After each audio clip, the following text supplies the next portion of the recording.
पाकिस्तान और अफगानिस्तान के दरमियान जो ताल्लुकात हैं उससे मुतालिक बात कर रहे हैं। और जो एक नया और संगीन मोड़ आया है इस हफ्ते, जो दो दहशतगर्दी के बड़े वाक़यात इस्लामाबाद में और फिर वाना में, उसके बाद तो चीज़ें बज़ाहिर लग रहा है कि पॉइंट ऑफ नो रिटर्न की तरफ जा रही हैं। इस पर मज़ीद बात करने के लिए हमारे साथ मौजूद हैं एम्बेसडर मंसूर अहमद खान साहब, पाकिस्तान के सफ़ीर रह चुके हैं काबुल में। इनफैक्ट जब अफगान तालिबान दोबारा इक़्तिदार में आए थे तो पाकिस्तान के जो सफ़ीर थे वो एम्बेसडर मंसूर साहब ही थे। बहुत शुक्रिया मंसूर साहब ज्वाइन करने के लिए। मैं पहला सवाल आपसे ये करना चाहूँगा, अब जो हमारे तहकीकाती इदारे हैं, दोनों जो वाक़यात हुए हैं वो इस्लामाबाद में दहशतगर्दी का वाक़या हो या वाना में जो कैडेट कॉलेज के ऊपर हमला किया गया, इन दोनों हमलों में पाकिस्तानी तहकीकाती इदारों का कहना है कि ना सिर्फ अफगानिस्तान की सरजमीन इस्तेमाल हुई है बल्कि उसमें अफगान शहरी भी मुलविस पाए गए हैं। क्या इम्प्लीकेशंस देख रहे हैं आप इसकी? देखें, इसकी तो फिर काफी सीरियस इम्प्लीकेशंस हैं, क्योंकि ये ऑलरेडी दोनों मुल्कों के दरमियान जो है ब्रेक ऑफ कम्युनिकेशंस काफी अरसे से हुआ है, जब से खासतौर पे मिलिट्री एस्केलेशन हुई और फिर कतर में गो के सीज फायर पे दोनों कंट्रीज ने एग्री किया कंटिन्यू करने पे, लेकिन टर्की में कोई ब्रेक थ्रू नहीं हो सका और जो जॉइंट मॉनिटरिंग मैकेनिज्म बनाने की बात चल रही थी वो भी नहीं हो सकी। और उसके बाद फिर ये यके बाद दीगरे जो दो इंसिडेंट हुए और फिर इसमें मजीद कॉम्प्लिकेशंस भी आई, जैसे श्रीलंका की टीम यहाँ क्रिकेट खेल रही है तो उन्होंने कहा कि हम यहाँ से वापस चले जाना चाहते हैं। उनको बड़ी मुश्किल से पाकिस्तान ने हाईएस्ट लेवल की सिफारती कोशिशें करके रोका। तो ये सिचुएशन कोई बहुत ही हौसला अफजा सिचुएशन नहीं है, बहुत सीरियस प्रॉब्लमेटिक सिचुएशन है। लेकिन मैं सिर्फ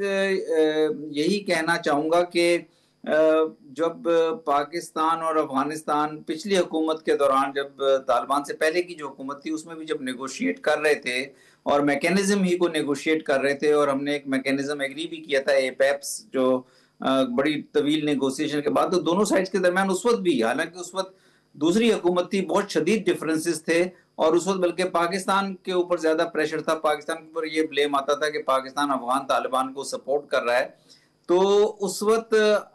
बहुत शदीद हालात में भी कुछ ऐसे मौके भी आए जब अफगानिस्तान के अंदर बहुत बड़े बड़े धमाके हुए थे, काबुल के अंदर 2017-18 की मैं बात कर रहा हूँ। लेकिन पाकिस्तान और अफगानिस्तान ने नेगोशिएशंस जारी रखी, बायलैटरल लेवल पे नेगोशिएशंस जारी रखी और फिर एक जॉइंट मॉनिटरिंग मैकेनिज्म पे तमाम तर इख्तलाफात के बावजूद एग्री किया। ट्रस्ट नहीं था लेकिन एग्री किया दोनों ने कि मैकेनिज्म पे आगे चले। तो मेरा ख्याल है कि इन हालात में भी फाइनली इनको किसी ना किसी बायलैटरल अंडरस्टैंडिंग पे तो आना पड़ेगा। ये इतना जो टेररिज्म हो रहा है सस्टेनेबल नहीं है, पाकिस्तान के लिए भी एक बहुत सीरियस सिचुएशन है और पब्लिक प्रेशर पाकिस्तान के अंदर से बहुत बढ़ता जा रहा है। लेकिन फिर भी मेरा ख्याल है कि बायलैटरल एंगेजमेंट के बगैर, बायलैटरल सिक्योरिटी मैकेनिज्म के बगैर, नेगोशिएट किए बगैर हम किस किस्म की रिलेशनशिप उनके साथ फिर रखेंगे, यानी दोनों ममालिक किस किस्म की एक दूसरे के साथ रिलेशनशिप रखेंगे, वो तो फिर मिलिट्री स्ट्राइक्स और एज अ डिप्लोमैट आप लोगों की ये ट्रेनिंग रही है कि आप जो बहुत ज्यादा मायूसी की भी सूरत हाल है उसमें भी आप कोई ना कोई हल निकालने की बात करते हैं। This is you are trained as a diplomat. ये जो सूरत हाल बन रही है जिसमें कतर जैसा मुल्क जो बहुत ही करीब है अफगानिस्तान के, तुर्किया जो पाकिस्तान और अफगानिस्तान दोनों के करीब है, वो कुछ हल नहीं निकाल पाए, तो यहाँ पे दो बड़े अटैक्स हो जाते हैं, हमें इंटरनेशनल एम्बेरसमेंट की एक सिचुएशन का सामना करना पड़ता है श्रीलंकन टीम की वजह से, तो जिसको बहुत अच्छे तरीके से उन्होंने बाद में हैंडल भी कर लिया। यहाँ पे होप क्या है एज अ डिप्लोमैट? देखें, होप तो मैं ऑलरेडी इस बात को तो मान चुका हूं ना कि ये बहुत एक मुश्किल सूरत हाल है। होप यही है कि दोनों ममालिक को किसी तरह से भी कोई, दोनों ममालिक में ऐसे पॉलिटिशियंस भी मौजूद हैं जो एंगेज कर सकते हैं, खैबर पख्तूनख्वा से हों या बलूचिस्तान से हों, जो अफगान हुकूमत के साथ एंगेज कर सकते हैं। हल सिर्फ यही है कि दोनों मुल्कों को एक बायलैटरल चैनल्स को खोलना पड़ेगा, किसी तरह से भी कोई डेलीगेशंस भेज के कोशिश की जाए, कोई आइस ब्रेक करने की कोशिश की जाए।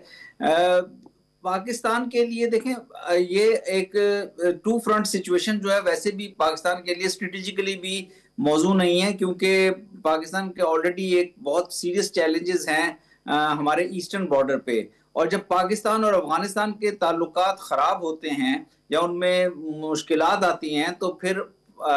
अफगानिस्तान में इंडिया के लिए, पाकिस्तान के डिट्रैक्टर्स के लिए स्पेस बढ़ जाती है और वो स्पेस फिर मजीद पाकिस्तान को नुकसान पहुंचाने के लिए इस्तेमाल होती है। तो पाकिस्तान के लिए मेरा ख्याल तरीक़ेकार यही है। मैं अभी इस्लामाबाद आया हुआ था, मार्गला डायलॉग वहाँ पे हो रहा था, और वहाँ मेरी कुछ मुलाकातें हुई सेंट्रल एशियन कंट्रीज के लोगों से जो अटेंड करने के लिए आए हुए थे, बड़े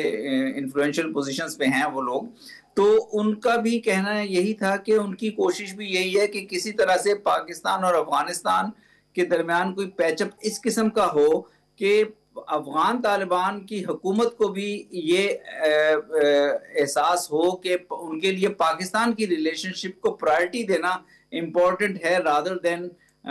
उनकी जो टीटीपी के साथ रिलेशनशिप है। लेकिन वो तभी होगा कि अगर अफगानिस्तान के इकोनॉमिक्स, ये बड़ा इंपॉर्टेंट नुक्ता आपने हाईलाइट किया है, और इसी नुक्ते पर हम वापस आए। यहाँ पे ब्रेक लेना चाहूंगा, ब्रेक के बाद वापस आएंगे तो इसी पॉइंट पर कि अफगान तालिबान को मेरे ख्याल में अगर कोई भी जी शऊर बंदा वहां पर मौजूद है कि एक तरफ टीटीपी है और दूसरी तरफ पाकिस्तान के साथ दोस्ती है, तो एनी गिवन डे वो पाकिस्तान के साथ जो दोस्ती है उसको तरजीह देनी चाहिए। लेकिन ऐसा हो नहीं रहा, क्यों नहीं हो रहा, ब्रेक के बाद इस पर बात करेंगे।